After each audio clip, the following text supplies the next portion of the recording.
हमारे देश में जो भी स्टूडेंट्स डॉक्टर बनने का सपना देखते हैं, उन्हें देश की सबसे बड़ी प्रवेश परीक्षाओं में से एक नीट एग्जाम को क्वालिफाई करना होता है। इस साल भी देश भर के अलग अलग शहरों में रविवार को नीट की परीक्षा आयोजित की गई। करीब 24 लाख स्टूडेंट्स नीट 2024 परीक्षा में शामिल हुए, लेकिन एग्जाम खत्म होने के बाद से नीट एग्जाम विवादों में घिरा है और ऐसे में इन लाखों स्टूडेंट्स का भविष्य भी दांव पर है।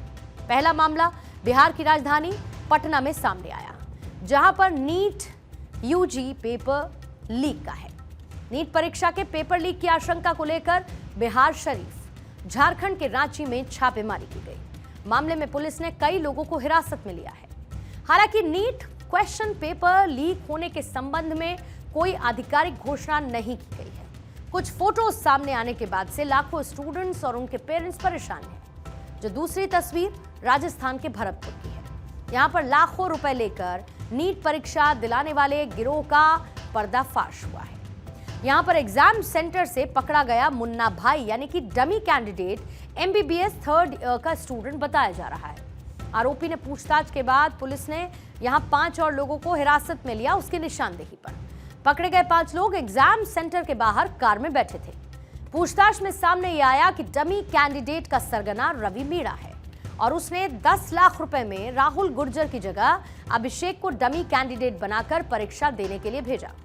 अभिषेक अजमेर के जेएलएन कॉलेज में एमबीबीएस थर्ड ईयर का स्टूडेंट है। वहीं राजस्थान के बाड़मेर में छोटे भाई की नीट परीक्षा देते हुए बड़ा भाई पकड़ा गया। आरोपी युवक का नाम भागीरथ राम है, जो कि अपने छोटे भाई गोपाल राम की जगह डमी स्टूडेंट बनकर एग्जाम देने के लिए आया था, लेकिन वो पकड़ा गया है। परीक्षा 2024 जो कि जिला भरतपुर में भी आयोजित की जा रही थी, मास्टर आदि केंद्र राजकीय उच्च माध्यमिक विद्यालय भी उसका एक सेंटर था।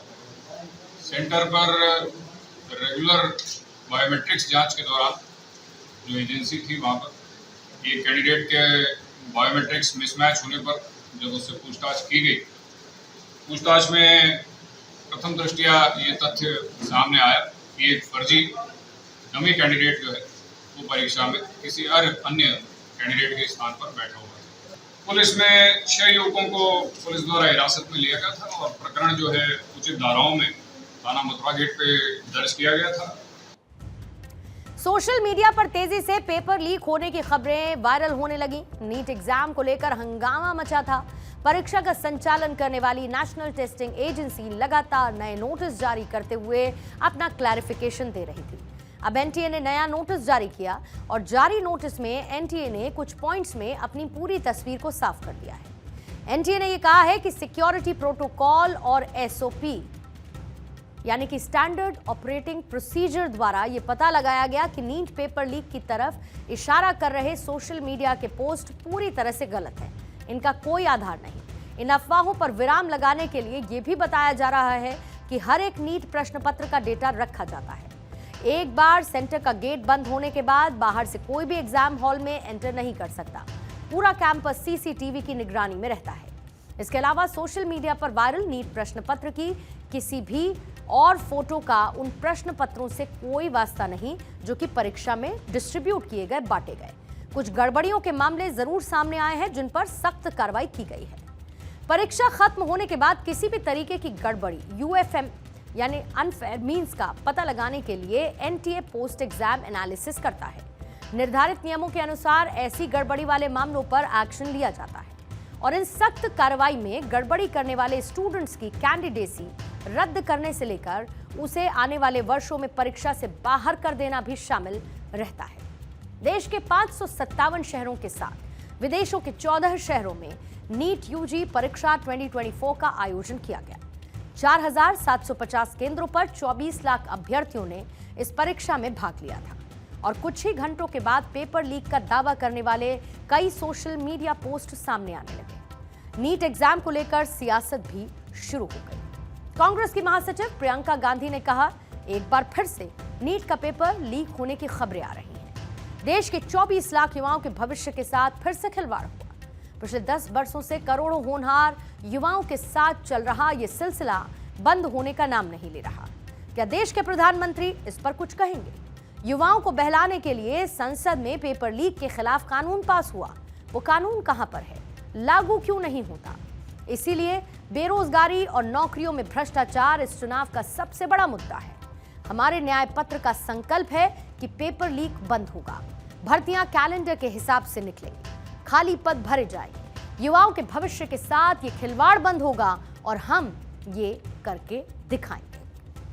कुछ वक्त पहले उत्तर प्रदेश में प्रदर्शन कर रहे अभ्यर्थियों को योगी सरकार ने बड़ी राहत दी थी। पेपर लीक के दावों के बाद लाखों अभ्यर्थी परीक्षा रद्द करने और दोबारा से एग्जाम की मांग कर रहे थे, जिस पर सीएम योगी आदित्यनाथ ने यूपी पुलिस सिपाही भर्ती न सिर्फ रद्द करने का आदेश दिया, बल्कि 6 महीने में दोबारा से एग्जाम कराने का निर्देश भी दिया था। सीएम योगी ने फौरन एक्शन लेते हुए क्या कहा था, आपको बताते हैं। आरक्षी नागरिक पुलिस के पदों पर चयन के लिए आयोजित परीक्षा 2023 को निरस्त करने और आगामी 6 महीने के अंदर ही दोबारा परीक्षा कराने के आदेश दिए हैं। परीक्षाओं की शुचिता से कोई समझौता नहीं किया जा सकता। युवाओं की मेहनत के साथ खिलवाड़ करने वाले किसी भी दशा में बख्शे नहीं जाएंगे। ऐसे अराजक तत्वों के खिलाफ कठोरतम कार्रवाई होनी चाहिए। ये योगी आदित्यनाथ की तरफ से किया गया ट्वीट था। सीएम योगी का एक्शन तो सभी ने देखा, लेकिन आप ये जानकर हैरान रह जाएंगे कि जो आरोपी पकड़े गए और जिन्होंने सिपाही भर्ती परीक्षा का पेपर लीक किया था, वो एक दो नहीं बल्कि 4 आरोपी थे, जो कि पुलिस की गिरफ्त में है। यूपी पुलिस कांस्टेबल भर्ती परीक्षा थी तो यूपी में, लेकिन पेपर लीक लखनऊ से 1250 किलोमीटर दूर गुजरात के अहमदाबाद में हुआ था। पेपर लीक के 2 मास्टरमाइंड थे, गौतम बुद्ध नगर का रवि अत्री और प्रयागराज का राजीव नयन मिश्रा। इस प्लान में इन दोनों ने 4 साथियों को मिलाया और इस पूरे पेपर लीक कांड को अंजाम दिया। अब आपको कुछ आंकड़ों के जरिए यह समझाती हूं कि किस तरीके से लाखों छात्रों के भविष्य के साथ खिलवाड़ किया जा रहा है। पिछले 5 सालों में देश के 15 राज्यों में पेपर लीक के मामले सामने आए। 41 नौकरी भर्ती परीक्षाओं में परीक्षा से पहले पेपर लीक हो गया। मार्च में बिहार में शिक्षक भर्ती परीक्षा में पेपर लीक मामले में कार्रवाई हुई। बीपीएससी पेपर लीक मामले में बिहार के 21 लोगों पर कार्रवाई हुई। पेपर लीक केस में यूपी पुलिस सिपाही भर्ती परीक्षा 2023 को रद्द कर दिया गया। बिहार में 1 अक्टूबर 2023 को सिपाही बहाली परीक्षा को रद्द करना पड़ा था। साल 2022 में उत्तराखंड अधीनस्थ सेवा चयन आयोग की परीक्षा का पेपर लीक हुआ। राजस्थान, उत्तराखंड, बिहार, झारखंड, तेलंगाना से भी ऐसे मामले सामने आ चुके हैं। राजस्थान में 2019 के बाद से हर साल औसतन 3 पेपर लीक हुए। 2011 से 2022 के बीच पेपर लीक के लगभग 26 मामले दर्ज किए गए। झारखंड में जूनियर इंजीनियर परीक्षा का पेपर लीक केस भी सामने आ चुका है। विक्रम साराभाई अंतरिक्ष केंद्र में इसरो भर्ती परीक्षा 2023 को कैंसिल किया गया था। पिछले कुछ सालों में जम्मू कश्मीर में भी 3 परीक्षाओं के पेपर लीक हो चुके हैं।